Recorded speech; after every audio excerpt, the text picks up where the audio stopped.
అధికారంలోకి వచ్చింది మొదలు ప్రపంచ దేశాలపై కన్నేశారు అమెరికా అధ్యక్షుడు ట్రంప్. పొరుగు దేశాలు కెనడా, వెనెజులాకు కంటి మీద కునుకు లేకుండా చేస్తున్నారు.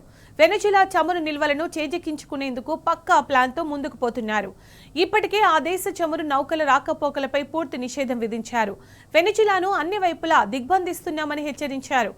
మరో అడుగు ముందుకేసి చమురు క్షేత్రాలు, భూములు, ఆస్తులు తమవేనని ప్రకటించారు.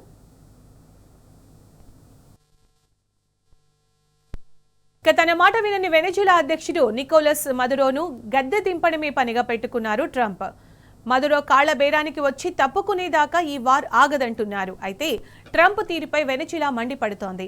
అంతర్జాతీయ చట్టాలను, స్వేచ్ఛ వాణిజ్య సూత్రాలను ట్రంప్ ఉల్లంఘిస్తున్నారని ఆరోపిస్తోంది. దీనిపై ఐక్యరాజ్య సమితికి ఫిర్యాదు చేస్తామని వెల్లడించింది. కాగా వెనెజులాలో ప్రపంచంలోనే అత్యధిక చమురు నిల్వలు ఉన్నాయి. రోజుకు 10 లక్షల బ్యారెళ్ల చమురు ఉత్పత్తి చేస్తుండగా అక్కడి ఆర్థిక వ్యవస్థకు ఆ ఆదాయమే జీవనాడిగా ఉంది.